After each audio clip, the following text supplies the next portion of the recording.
इस बात को आगे बढ़ाऊंगा, आप बने रहिएगा और परमेश्वर आप लोगों को बहुत ही आशीष दे रहे हैं, मुझे पता है, और मुझे भी आशीष मिल रही है। वचन दो धारी तलवार से भी तेज है, अद्भुत है हमारा परमेश्वर, और वो पवित्र आत्मा के माध्यम से आप लोगों से जुड़ रहे हैं। मैं बात को आगे बढ़ाऊंगा। पॉइंट नंबर 8, 8वां पॉइंट जो है, पवित्र आत्मा का हमारे अंदर रहना। देखिए परमेश्वर के प्रियो, ये 8वां नंबर का जो पॉइंट है, ये पॉइंट बड़ा अद्भुत है कि पवित्र आत्मा का हमारे अंदर रहना। हम लोग पवित्र आत्मा की इतनी सारी बातें सुन रहे हैं, इतने सारे वचन हम लोग सुन रहे हैं, आत्मा का प्रकाशन सुन रहे हैं, भविष्यवाणी सुन रहे हैं, आपके जीवन में परिवर्तन परमेश्वर कर रहा है। आप ये बात समझिए परमेश्वर के प्रियो, जब तक पवित्र आत्मा आपके अंदर वास नहीं करेगा तब तक आप परमेश्वर से कनेक्ट नहीं हो सकते। यानी एग्जाम्पल क्या है, आपकी बॉडी के अंदर जो एक सिंक्रोनाइज डोर है, जिसको मैं सोल आत्मा बोल रहा हूं, अगर ये निकाल दूंगा तो ये निर्जीव है। और ऐसे ही जब तक परमेश्वर की जीवंत आत्मा आपके अंदर ना आ जाए तब तक आप लोग परमेश्वर से कनेक्ट और जुड़ नहीं सकते। आप लोग ये सोचते होंगे कि मैं सांसारिक चीजों को भी करता रहूंगा और परमेश्वर की प्रार्थना भी करता रहूंगा, मैं जो ऑनलाइन माध्यम से मैं वचन भी सुनता रहूंगा, और मैं गंदी गंदी फिल्में भी देखता रहूंगा, मैं गंदी गंदी वेब सीरीज भी देखता रहूंगा, मैं पॉर्न साइट भी खोलता रहूंगा, और इधर परमेश्वर का वचन सुनकर पवित्र होता रहूंगा। परमेश्वर प्रिय, संभव नहीं है, संभव नहीं है। जो 8वां नंबर का जो हमारा बिंदु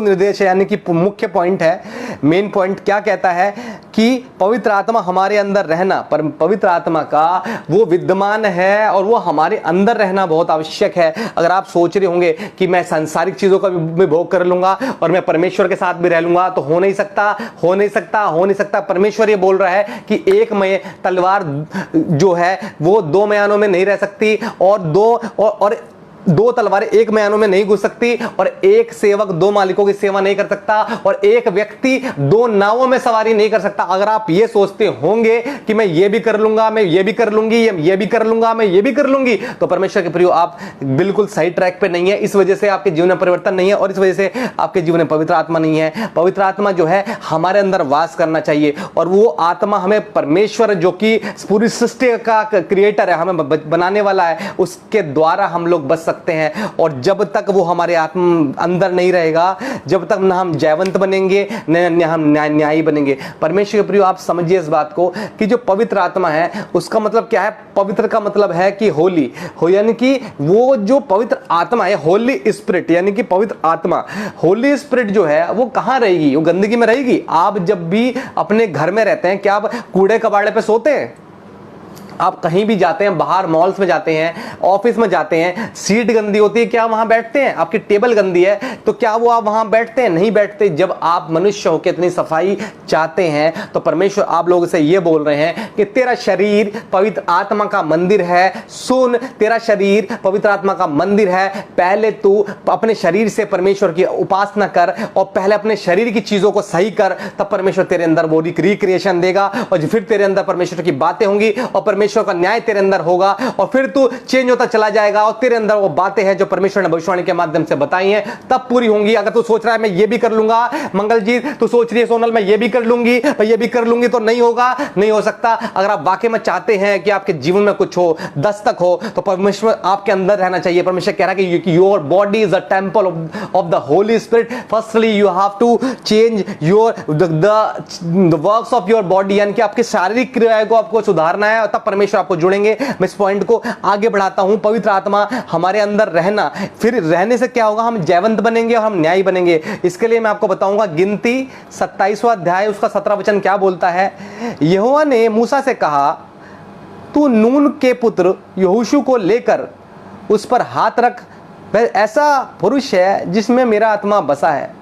देखिए परमेश्वर के प्रियो, परमेश्वर अपने लोगों को चुन के उसके अंदर अपनी आत्मा देता है कि वो लोगों की भेद की बातें बताएं, लोगों के लिए न्यायी बने और उनको जयवंत बनाएं। ये आप लोगों के लिए है, ये प्लेटफॉर्म भी आपके लिए है, और कि आप लोग जयवंत बने और आपके अंदर परमेश्वर की सच्ची बातें जाएं और बिल्कुल झूठ ना जाए। हमारा काम आपको सच्ची बातें ही बताना है। हम कोई ऐसी बात नहीं बताएंगे जो आपके दिल को अच्छी लग रही है मगर वो खराब है। हम सही बात बताते हैं और बताएंगे।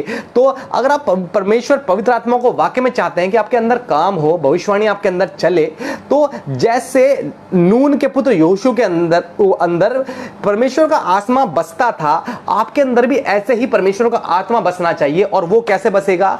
जब तक आप अपने जो पूरे शारीरिक काम को सुधारेंगे नहीं, गंदी गंदी चीजों से अपने माइंड को नहीं हटाएंगे, आपका जो रिफ्लेक्शन है वो मसीह का रिफ्लेक्शन होना चाहिए। ऐसा नहीं है आप संसार में जाके तो सांसारिक हो गए और जब आराधना में बैठे तो आप आत्मिक हो गए। ऐसा नहीं हो सकता। परमेश्वर आपकी हर क्रियाओं को देख रहा है, परमेश्वर आपकी हर बातों को समझ रहा है और परमेश्वर आपकी हर बातों पर नजर रख रहा है। वो आपको अंदर से सही करेगा। जैसे यहोशू को चुना गया, उसको जयवंत बनाने के लिए चुना गया इजराइलों के लिए, ऐसे ही परमेश्वर आपको चुन के आपके जीवन में परिवर्तन देंगे और आपके जीवन में अद्भुत काम होने लगेंगे। होदा खादा शोंदो राबा खादा शोंदो रराबा देखेरा ला बकोरा और हिंजे शंदरा होराला जे शंदरा बखे। आगे बढ़ाते हुए आप देखिएगा, लिखते चलिएगा। न्यायों की पुस्तक 3 अध्याय उसका 10वां वचन ये कहता है, ये कालेब के छोटे भाई ओतनिएल की बात है। जब इज़राइल के लोगों ने क्या किया कि परमेश्वर से बलवा किया और परमेश्वर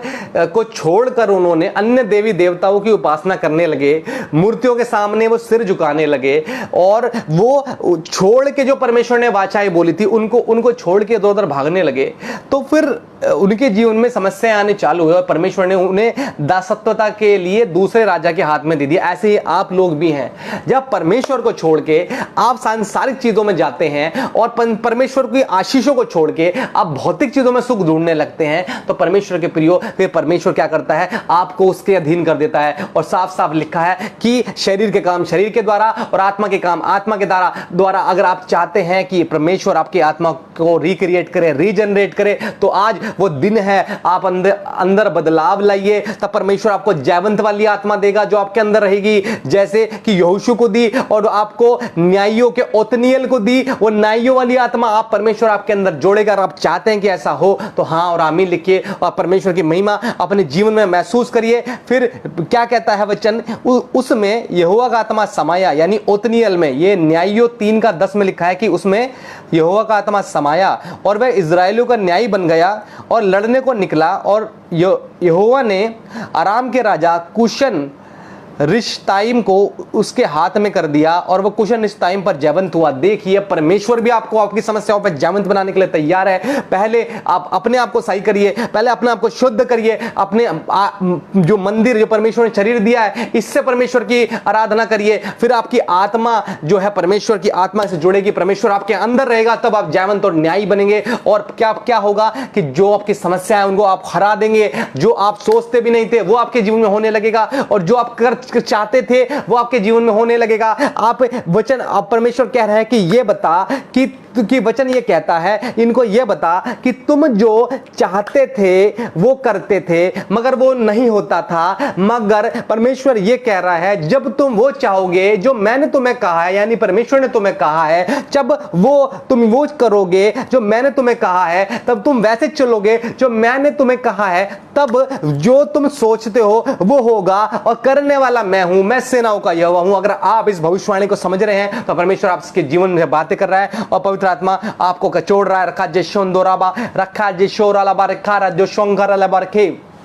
परमेश्वर के प्रियो, आप कैसे भी होंगे, कोई भी ओहदे पे आप होंगे, हाँ और आमीन लिखते रहिए, लोगों का विश्वास बढ़ाते रहिए, भविष्यवाणी को आप ग्रहण करते रहिए। आप कैसे होंगे, कैसे भी होंगे, आप किस भी तरीके से काम करते होंगे, आपके पास पैसा होगा कि नहीं, आप पढ़े लिखे हैं कि नहीं, मैं आपको बताना चाहूंगा कि परमेश्वर आपसे एक समान प्यार करता है। आप सोचते होंगे कि मैं तो यीशु मसीह को नहीं जानता था या जानती थी, मैं आपको यह बताना चाहूंगा कि परमेश्वर आपको बाय नेम जानता है, माता के गर्भ के रचने से पहले आपको जानता है। और परमेश्वर जयवंत और न्यायी बनाने वाला परमेश्वर है। आप वाकई में अगर चाहते हैं कि परमेश्वर आपके जीवन से बातें करे तो परमेश्वर के साथ बने रहिए और बहुत जल्दी हम लोग परमेश्वर की और गहरी बातों को समझेंगे और सीखेंगे। आप बने रहिएगा और परमेश्वर की आत्मा को महसूस कीजिएगा।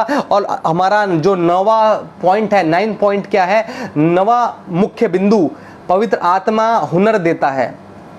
यानी क्या है इसका मतलब? स्पेशल स्किल्स, यानी कि परमेश्वर जो है हमें स्पेशल स्किल प्रदान करने वाला परमेश्वर है। अभी आप सोचेंगे ये क्या बात है, हर चीज में परमेश्वर के प्रयोग आजकल स्किल्स की यानी कि हुनर की आवश्यकता है। अगर मैं आपके सामने बैठता हूं तो परमेश्वर की आत्मा हमें वो हुनर देती है कि हम आपको बताएं, और परमेश्वर की आत्मा ही हमारे मुंह में वो शब्द डालती है कि हम आपको बताएं। आपको ये सुन के बड़ा ताज्जुब होगा कि मैं प्रिपरेशन के लिए खाली परमेश्वर के वचन लिख के रखता हूं, क्या बोलना है वो लिख के नहीं रखता हूं। मैं अपनी डायरी में परमेश्वर जो मुझे वचन देते हैं खाली उन वचनों को लिख के रखता हूं। अब परमेश्वर की आत्मा मुझे एट ए टाइम बताती है कि वो बोलना क्या है, और कभी कभी जो मैं लिखते समय सोच रहा होता हूं परमेश्वर उसको जब मैं ऑनलाइन बोलता हूं चेंज कर देते हैं। परमेश्वर के प्रयोग ऐसा परमेश्वर का आत्मा है वो आपके अंदर रहना चाहिए, और उससे पहले आप पवित्र होने चाहिए, तब परमेश्वर आपके जीवन से जुड़ेगा और बातें करने लगेगा। और परमेश्वर का जो पवित्र आत्मा है वो स्पेशल हुनर देता है, यानी एक हुनर प्रदान करता है। आप जिस भी काम में होंगे उसमें हुनर की आवश्यकता है, स्किल की आवश्यकता है। बिना स्किल के ना तो आप उस काम को कर पाएंगे, ना वो काम आपके जीवन में हो पाएगा। ऐसे ही वो हुनर जो है पवित्र आत्मा देता है, और वो अद्भुत है। मैंने आपको अपनी जो भेद की बात है जो आत्मा के द्वारा मैंने आपको बताई है कि हम कैसे आपके सामने आके बोलते हैं, सिर्फ आत्मा ही बताता है कि क्या बोलना है। और ये कमाल की बात है, और वचन साफ साफ ये कहता है, जो कि जीवंत वचन है, परमेश्वर वचन कहता है कि जब तू कहीं जाए तो ये मत सोचना कि क्या बोलना है, मेरी आत्मा ही तुझे बताएगी कि क्या बोलना है। परमेश्वर के प्रिय, और ये वो प्लेटफॉर्म है जहां परमेश्वर की आत्मा बताती है कि हमें क्या बोलना है, और वो आत्मा आपकी आत्मा कि आपके दिल से बात करती है और आपके जीवन में परिवर्तन होता है। इसलिए होता है, तो ये भेद है क्योंकि पवित्र आत्मा ही है जो हमको चला रही है और बचा रही है। जो पवित्र आत्मा है, 9वें नंबर का पॉइंट वो क्या है कि वो हमें हुनर देता है। हुनर का मतलब स्पेशल स्किल्स। इसको समझने के लिए मैं आपको लेके चलूंगा निर्गमन, उसका 31 अध्याय 1 से लेके 5 तक पढ़िएगा और परमेश्वर की महिमा कीजिएगा। निर्गमन 31 अध्याय 1 से लेके 5 तक आप लोग लिखिएगा। क्या क्या कहता है वचन? फिर यहोवा ने मूसा से कहा, सुन, मैं उरी के पुत्र बसलेल को जो हूर का पोता है और यहूदा का के गोत्र का है नाम लेकर बुलाता हूं। यानी परमेश्वर अपना नाम लेकर लोगों को बुलाता है, जो चुने हुए लोग हैं उनको नाम लेकर परमेश्वर बुलाता है। और क्या कहते हैं तीसरा वचन कि मैं उनको परमेश्वर की आत्मा से जो बुद्धि, ज्ञान और सब प्रकार की कार्यों की समझ देने वाली आत्मा है परिपूर्ण करता हूं। देखिए पवित्र आत्मा के काम क्या क्या है, वो बुद्धि देता है, वो प्रवीणता का ज्ञान देता है, और वह सब प्रकार की समझ देने वाली आत्मा है। अगर आपके जीवन में बुद्धि की कमी है, अगर आपके जीवन प्रवीणता की और ज्ञान की कमी है, आपके जीवन में समझ की कमी है, तो परमेश्वर आपको वो स्पेशल स्किल्स देने जा रहा है जो आपके जीवन में आज तक नहीं है। आप सोचते होंगे कि मैं एक ही प्लेस पे हूं, आज मैं ऊपर क्यों नहीं बढ़ता, मैं ऊपर क्यों नहीं बढ़ता, मैं ऊपर क्यों नहीं बढ़ता? तो परमेश्वर की आत्मा की कमी है, और वो परमेश्वर की आत्मा आज आपके जीवन में परमेश्वर के माध्यम से जब आप इक्वल एफर्ट करेंगे तब आपके जीवन में होने लगेगा। परमेश्वर के प्रियो, मैं आपको इसलिए बोलता हूं कि जो मैं सारे वचन हैं आप लोग नोट करें, क्योंकि अगर आपने एफर्ट नहीं डाले, अगर आपने एफर्ट नहीं डाले, जो वचन मैं आपको बताता हूं आप लिखते हैं, और बहुत सारे लोग नहीं भी लिखते, परमेश्वर ये भी बताते हैं, मगर अगर आपने उनको बाद में नहीं उनको उन पर मनन किया तो वो शैतान चुरा लेगा। आपने जो टाइम दिया शैतान उसको चुरा लेगा। आप क्या करा करें, जो भी वचन मैं बताता हूं ये बाइबल से होते हैं, और आप बिल्कुल नए हैं तो पहले मैं पुस्तक का नाम लेता हूं, फिर मैं अध्याय का नाम लेता हूं, फिर मैं वर्ष का नाम लेता हूं। ऐसे आप समझ सकते हैं, और उसको ऑनलाइन हिंदी बाइबल डालिएगा, इंग्लिश बाइबल डालिएगा, किंग जेम्स वर्जन वाली डालिएगा, कोई भी जो आपको अच्छी लगती है वो डालिएगा, वो डाउनलोड करिएगा अपने एप्पल फोन में, अपने एंड्रॉइड फोन में, whatever you are using the phone, और आपको ऑनलाइन माध्यम से वहां सर जो वचन मैं आपको बताता हूं वो दोबारा पढ़िएगा और फिर प्रार्थना करिएगा, तब आपके जीवन में वो जयवंत और न्यायी वाली बातें आएंगी, तो परमेश्वर की आत्मा आपके अंदर आएगा। ये काम आपको करना है, क्योंकि अगर आप प्रार्थना करते हैं और एक्शन नहीं करते तो आपके जीवन में कमी है, और यही कमी है कि आप परमेश्वर से जुड़ नहीं पाते परमेश्वर के प्रति, और वही कमी आपके जीवन में बरकरार रहती है क्योंकि आप मेहनत नहीं कर पाते। परमेश्वर के लोग आप लोगों को भिन्न भिन्न वचन और वाणियां बताते हैं, मगर आप क्या उसके अंदर मेहनत नहीं करते, परमेश्वर में मेहनत नहीं करते। इस वजह से क्या होता है कि वो वाणियां और चीजें आपके जीवन में पूरी नहीं होती। अगर आप चाहते हैं कि पवित्र आत्मा आपको बुद्धि दे, प्रवीणता का ज्ञान दे और कार्य करने की समझ दे, स्पेशल स्किल, तो आप मेहनत करिए। और परमेश्वर मेहनत करिए, घुटने टेकिए, आराधना करिए, प्रार्थना करिए, गवाहियों को शेयर करिए, परमेश्वर के काम के लिए आप लोगों को बताइए, तब आपके जीवन में अद्भुत होने लगेगा। जैसे मैं करता हूं, मुझे परमेश्वर की आत्मा गाइड करती है। मैं आगे पढ़ूंगा तो देखिए, परमेश्वर का आत्मा ने यहूदा के गोत्र का नाम लेके उसको बुलाया और उसको क्या करा, उसको बुद्धि दी, ज्ञान दिया और कार्य करने की समझ वाली आत्मा दी। फिर उसने क्या किया, उस समय क्या होता था कि मिलाप वाला तंबू बनता था, टर्मिनकल ऑफ लॉर्ड, यानी कि परमेश्वर का सेपरेट प्लेस था जहां जाके लोग आराधना करते थे। इसको आपको समझना है तो ये आप निर्गमन पढ़ लीजिएगा। मिलाप वाला तंबू में क्या होता था कि लोगों को परमेश्वर ने स्किल्स दी अपनी आत्मा के माध्यम से कि उन्होंने वो तंबू बनाया। क्या क्या बनाया देखिए, अर्थात मिलाप वाला तंबू। और ये 31वां अध्याय निर्गमन की पुस्तक द बुक ऑफ एक्सोडस, और उसका क्या है, निर्गमन की पुस्तक 31वां अध्याय 7वां वचन ये कहता है, अर्थात मिलाप वाले तंबू और साक्षी पात्र का संदूक, उस पर प्रायश्चित करने वाला ढकना और तंबू का सारा सामान और जो भी इस्तेमाल होने वाली चीजें थी, वो परमेश्वर के जो लोग थे, परमेश्वर की आत्मा से प्रेरणा पाके बनाते थे। जब सुलेमान ने परमेश्वर का भवन बनाया तो परमेश्वर ने अपनी आत्मा के द्वारा जो भी कारीगर थे उनको स्किल्स दी और फिर वो भवन अद्भुत रीति से बनने पाया। और आज भी उपस्थित है। परमेश्वर आपको आशीष दे। और वो ऐसे ही काम आप लोगों को सिखाने वाला हमारा परमेश्वर है। वो आपके अंदर स्पेशल स्किल्स पैदा करेगा कि आप अपनी चीजों में बढ़ते चले जाएंगे, आप परमेश्वर से जुड़ते चले जाएंगे, आपके अंदर परमेश्वर की बातें होती चली जाएंगी, आप परमेश्वर की आत्मा में बढ़ते चले जाएंगे। आज हमने ऐसी बातें सीखी जो आज तक नहीं सीखी थी। आज परमेश्वर ने ऐसी वाणियां प्रकट की जो आज तक नहीं करी थी। आज परमेश्वर ने वो काम करा जो आज तक नहीं करा था। और वो कराने वाला कौन है? वो कराने वाला और कोई नहीं है, पवित्र आत्मा है। और पवित्र आत्मा हमारे जीवन में होना चाहिए। आज हमने अद्भुत बातों को सीखा है। इन बातों को हम और भी बढ़ाते चलेंगे और परमेश्वर की महिमा करते चलेंगे। परमेश्वर के प्रियो, आपने जो टाइम दिया है वो परमेश्वर के लिए दिया है। रखो